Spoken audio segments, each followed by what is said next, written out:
Hello everyone, I'm Bruffy1322 and welcome to the third round of the Multi-Class Endurance Championship Season 4 held on platform-specific airport circuits. As we see the start for each race, you can see that we're in the Muscles class for this round with GT1 drivers in the Runa, GT2 drivers in the Phoenix and GT3 drivers in the Picador. For all the information you need about this championship, check the link in the first line of the description. I'm sorry that it's taken so long to get the round 3 video out. It's been, what, 9 months, best part of 9 months since the round 2 video. The championship itself has been over for the best part of 6 months, and here we are finally getting up to the round 3 video. The reason is I just didn't realise the kind of job that I'd taken on. Those first 2 videos, the round 1 and 2 videos, they took so much time to edit, and that might have been okay back when I was doing the season 2 videos and I didn't have anything else that I needed to really focus on. But with all the other videos that I need to do, all the streams that I have midweek, any testing that needs to be done, it's such a huge time sink to make these videos that I just couldn't fit them in, and it just kept getting, put back and put back and put back. At this point I've managed to free up a little bit of time, so that's why you're seeing this now. I'm focusing on making sure I want to get getting these out, because I want to tell the stories of what happened during this championship, during the season 4 version of this, but it's not going to be in quite as much detail as what you saw from rounds 1 and 2, just because it's just not possible to do that for another 8 videos with all the other things that I need to do. I just don't have the time to be able to do that, so I've changed the format a little bit for these videos going forward, and this is how it's going to go. So initially at the start of every video you're going to see the spectator shot from the start of the race, then we're going to see the start of each race, GT1 and GT2 and GT3, like you're seeing on the screen right now. That showcases how the race started for each GT, and then the next section is going to be showcasing how the races were won for each GT as well. So any specific battles, we're going to be focusing on the winners specifically. I can't go into the full stories of every single person's race. If there's great battles over 4th place, it's just not something that I can focus on, and that was something that I tried to do in the first 2 rounds. I tried to tell everybody's story when something was interesting was happening, and it was just too much to do in one video. So yeah, we're going to see the sort of how the races were won in each GT, and then I'm going to focus on showcasing my race, how my race went, and then we'll move on to the Xbox One and PC races, again showcasing how the races were won specifically, and really, really tightly knit highlights in that respect. I'm not going to be having hour-long videos telling the 7 or 10 different stories. I'm just going to focus on how these races were won and any major things that happened for the major places in each race. And that has sort of, don't get me wrong, these videos still take a long time to make, but it will significantly reduce the amount of time that I have to spend on each video. And still, obviously, there's another 7 videos to come after this, so there's a lot still to get through. But I'm not going to be sort of putting in all the spectator shots on every single corner, doing all that kind of stuff, because again, it's just too much footage. There's just too much footage to go through for every single round, with 20 different people sending me all these different bits of footage, all these different highlights. Then we've got the spectator shots, which Zero Striker did a fantastic job with the spectator shots, and I want to keep those. Maybe I'll try and use them at some point, but as it stands right now, trying to fit those in and create these huge videos, it's just not possible. And I wanted to kind of recreate what I did for the season 2 videos for season 4, but I tried to do it for every single race, and I tried to tell too many stories, whereas season 2 was very much just about my own race at that time, and it was just too much. So I'm going to tell the story of what happened throughout the course of this championship, as in a sort of to try and cover as much as possible of how the races were won and how the championships were won. And then beyond that, I'm not going to go into too much detail about everything else behind the scenes. So you've seen the first part of the race, that how GT1, GT2 and GT3 started. Then ultimately Oracle got a great start, Murphos caught him up, and he got the overtake done, as you saw a few minutes ago. to take the win, take the lead, and then he won the race from there. Dr. Pepper's had a bit of a shaky start to the race, as you saw from his perspective at the start, but then took advantage of a very, very early pit stop, put in some great lap times, and ultimately was able to win the race for GT2, taking the lead here, as you can see, as Amaronko, who had a great start and was leading the race, makes his pit stop. Dr. Pepper's had put in enough good laps to be able to just overhaul everybody who then came in to make their stop. And ultimately, he ended up winning the race because he was just the quickest. He had the best lap, he was most consistent, and he was just the best in the GT2 class at that point during the course of this race. The GT3 battle was pretty much won on the first corner. Shady Fruit manages to get a great start off the line from second place, gets out of this whole mess of cars behind.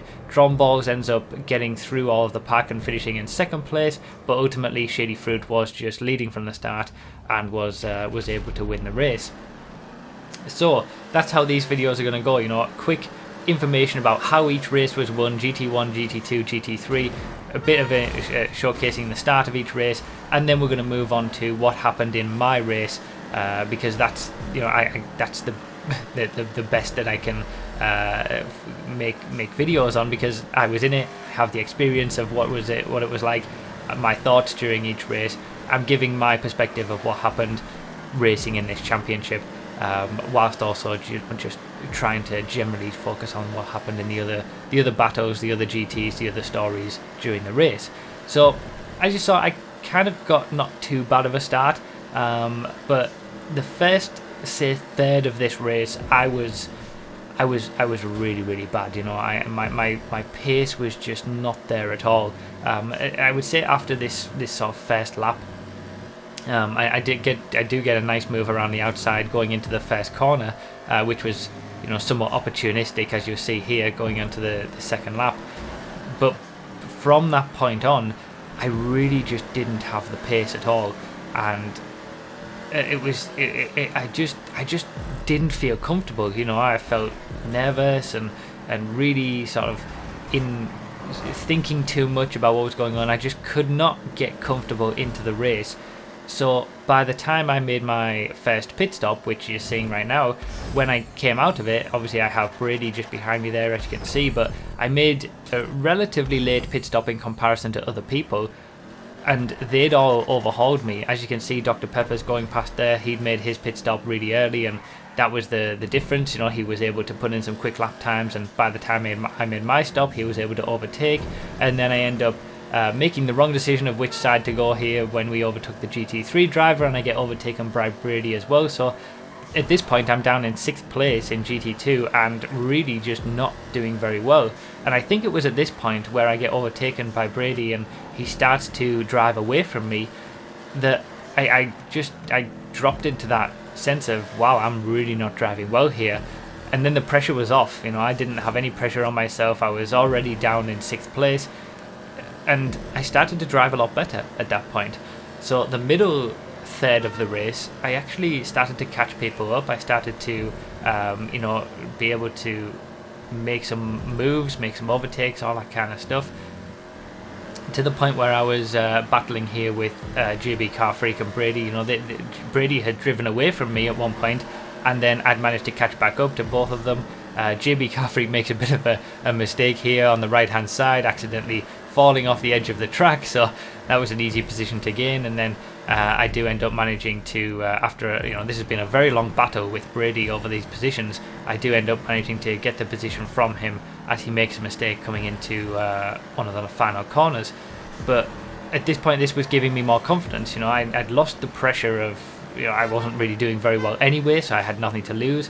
And then I started to gain some more confidence that, okay, my pace is getting better, I'm overtaking people, but I still wasn't expecting too much at this point because I was so far behind the leaders. I was so far behind in terms of positioning. I'm still in 5th place overall. I'm for GT2. I'm just not having a good race, and that happens sometimes. As it turns out, it turned into quite a good race by the end of it, because in the final third of the race, so as I've said, I was really bad in the first third of the race. The second third I kind of came back into it a bit more, and then in the final third of the race I actually started driving really, really well, and my lap times were probably on the level of what Dr. Pepper's was doing in the lead. I certainly didn't have a lap time that was as good as his best lap time, but I was driving better lap times and I was quicker than everybody ahead of me. So it came into this really interesting sort of final phase of the race where I'd made some early pit stops. So I was after I saw what Dr. Pepper's had done, I decided that, let's just get my pit stops out of the way. Probably me not driving very well was part of that as well. I just figured, let's just get these pit stops done. Obviously, as you might know from rounds 1 and 2 when I was explaining how the rules work for this championship, you do have to make 3 pit stops during the course of this every single hour and a half long race, and each pit stop has to be 20 minutes apart from each other. So I thought I'll get them all done early, and by the hour mark into the race, I'd done all of my stops. So that was my plan, and I was really starting to, catch up to people ahead of me. So I had my pit stops done, but I still didn't really think that I was gonna get a good result out of this. And the reason for that was that I'd made my pit stops so early that the people ahead of me still had, say 2 pit stops to do, and I'd already done all of mine. So I just thought people were miles ahead of me, when in reality they still had quite a lot of stops to make. Now here we have AJ Axel coming in to have his pit stop, and he comes out just ahead of Mike here. As you can see, we've got Imarodko just ahead of AJ Axel as well. So there's basically this sort of 3-way battle for second place at this point. As you can see, we've got the 3 cars, Imarodko, AJ Axel and Mike, all battling over second place. But what I didn't realise at the time is that all 3 of these guys still had to make another pit stop. And as you might have seen on the previous clip, I was just behind Mike when he came in, when I came in for my final stop. So as we're seeing here, Mike is making his final stop, and you can see, directly next to each other, the side-by-side comparison. Am I going to beat him out of the pit lane? Yes, only just though, but I'd managed to overhaul him. I'd put in some better lap times than he had managed to do since I made my stop. And when he made his final stop, I was able to overtake him for a position. But what I still didn't know at that time was that the 2 guys ahead of me, of Imarodko and AJ Axel, still had their pit stops to make as well, their final stop. So AJ Axel makes his. I think he'd actually made a bit of a mistake at some point, because I had much more of a gap to him. I'd just driven away. I'd also driven away from Mike. As you can see, the gap is much bigger. And they ultimately start fighting over what would be 4th place, with AJ Axel managing to keep that 4th position ahead of Mike. So I was really putting in some good times, and as we can see here, Imarodko makes his final stop here really late into the race, which again caught me by surprise, because I didn't know that he was going to do that. I didn't know where I was going to end up, whether I was going to be able to beat him. As you can see, it was incredibly close, just managing to get into the second to last corner there ahead of Imarodko. And that put me up into 2nd place. So after being in 6th place and way behind, way out of the race essentially, I found myself in the final stages of the race in 2nd, and that was because of the pit stop strategy had really helped me. I'd managed to regroup and put in some great lap times, and now at this point it was a case of defending my position to Imarodko, who I basically had only just come out of behind. And this is the moment where that we were battling really right until the end of the race. This was coming on to one of the final laps, and this was the moment where I was able to hold that 2nd position in GT2, because we've got these GT1 drivers themselves battling over 3rd place, and because I managed to hold on to being just ahead of those 2 who are battling in front of Imarodko now, around this section the Phoenix isn't really losing too much time to the Ruiners. So Imarodko gets held up by these 2 who are battling over 4th place in GT1, and I'm able to extend a little bit of a gap coming onto the first lap, the final few laps, and that ultimately kept me in that 2nd position in a much more comfortable way. So I managed to get 2nd place by the end, which was amazing to me, considering how down I was after the first third of this race and how far behind I was. To get second place from this race was amazing, and by the end of the race I said on the stream, how did I get second place out of that? So it was a really good race, a really good sort of comeback in that kind of situation, but ultimately Dr. Pepper's was the one who led from the front. Merfost got the win in GT1 with Shady Fruit, as I mentioned, getting the win in GT3, and obviously at the end of each of these segments I will put up the drivers' championships and the teams' championships at each stage. So if you do check the link in the description for the spreadsheet for the championship at this point, you will be able to see the full results. So spoiler alert, if you don't want to see how the championship ends up for each of the GTs, don't go and look at that spreadsheet, and I will keep you up to date throughout the course of these videos. But yeah, good start for the Rodden Racing team as well, my team. Already in round 3 we got some nice points. So we're going to move on to the Xbox One race now. This is going to be basically the same as the round 1 and round 2 videos as well, where at the end of each video I'll focus on the Xbox One race, and then we'll look at the PC race. Again, it's going to be really sort of short form highlights that are just going to showcase the start of the races and anything that culminated in the victories for each race. So as you can see, the Xbox Pro in the top left, he actually has a really bad start to his race, but manages to come back and get a second place out of it. But ultimately Blaze is the one who leads from the front once again and takes the win. Trumpet Master in the top right, he has a good start, gets into the lead quite early and ultimately doesn't look back and takes the win for GT2, and is actually battling with some back-end GT1 drivers later on in the race as well, so he had a really good performance. And then in GT3, although we don't see that great of a start from Smax666 in the bottom right initially, he works his way through the field. There's various people making mistakes and all this kind of stuff during the Xbox One race. Quite a challenging track. Obviously this is the first time that we've seen a different circuit, and these are sort of community created circuits for the rounds 3 to 7, sorry, and then we'll be back on everybody on the same track for rounds 8 to 10. But yeah, they all generally follow the same theme. So we've got airport circuits this week, we'll have Blaine County circuits next week, that kind of thing.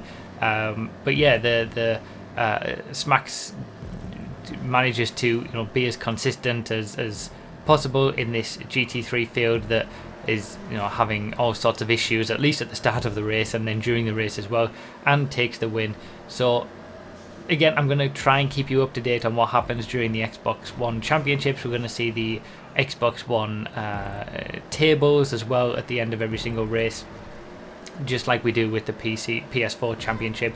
But obviously I'm focusing on the PS4 Championship because I'm in it. But at this point, aside from my experiences in the PS4 race, you're not really getting all that much more from the PS4 race as what you get from the Xbox One or the PC races. It's very abridged highlights of what's happening, how the races were won, and that's pretty much it. No spectator shots. And I apologize that honestly I'm not able to bring that high level of multi-class endurance championship videos to you. I would have loved nothing more than to showcase every single platform and every single race as much as possible, but it's just not possible with the amount of time that these videos take, even in a short format like this.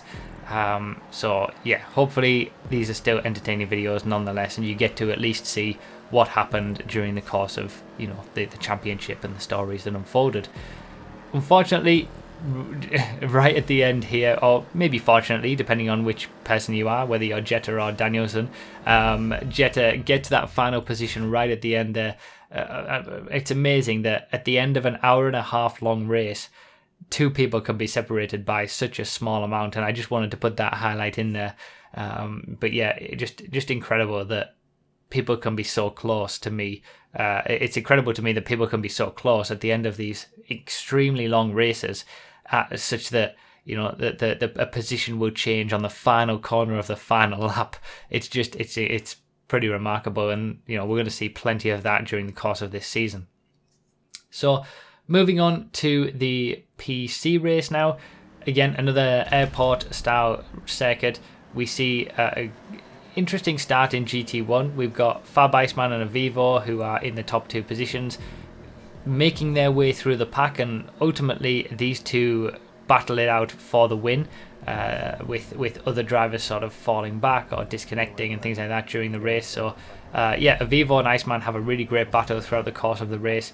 When it comes to the GT2 battle, we're starting the race with Beta 1 Hit's perspective, but it will switch around to the first corner to Ordan's perspective. There's a crash that happens basically right in front of Ordan involving Beta 1 Hit, so keep an eye on the bottom left if you want to check that out.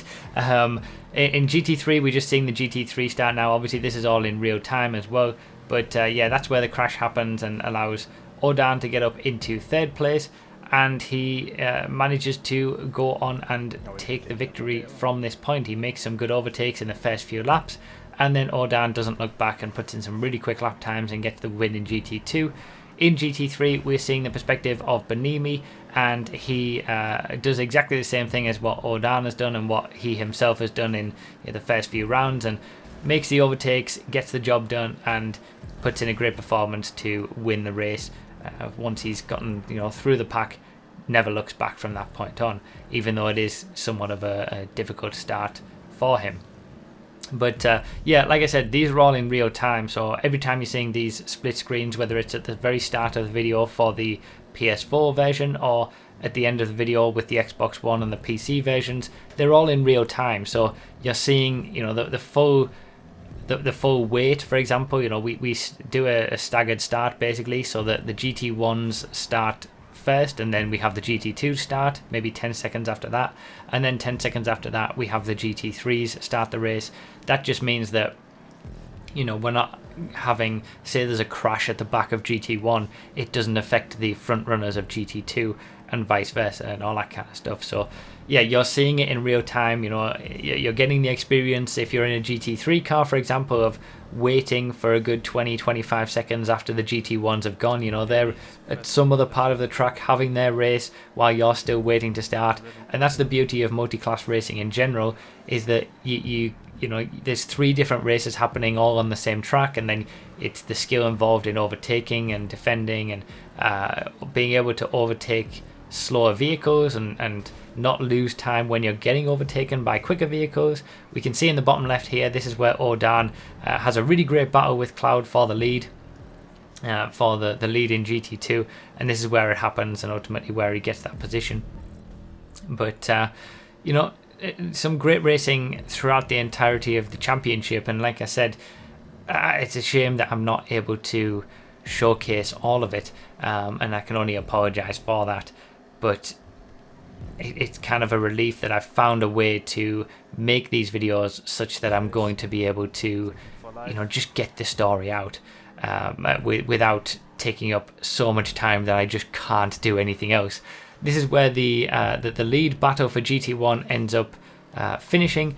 Iceman goes for his final pit stop towards the end of the race, and Avivo has basically he's driven the better race, Avivo, but they've not raced together during the course of this race. It was really interesting to watch. Obviously I was watching the Xbox One and the PC races as a spectator during the live streams and when they were happening, but Avivo and Iceman didn't really battle with each other at any point, because Avivo made his pit stop first and then put in some quick lap times, then Iceman would make his stop and end up in second, and that would continue to happen. They'd be separated, but they would be having that to and fro, but ultimately it would be Avivo that would get his second win of the season ahead of Iceman, who put in a great performance. And as you're seeing from the championship, it's really early stages at this point in the championship, so it's impossible to say how these things are going to go, but we're already seeing some good performances from people who are winning races. Those are the ones you're going to be looking at to potentially be winning the championship. So that's pretty much it. This is round 3 done finally, after 9 months of nothing between round 2 and 3. Hopefully you guys have enjoyed. Hopefully this new shorter format is okay. Let me know all your thoughts down below. Thank you all so much for watching. I really do appreciate it, and I'll see you next time.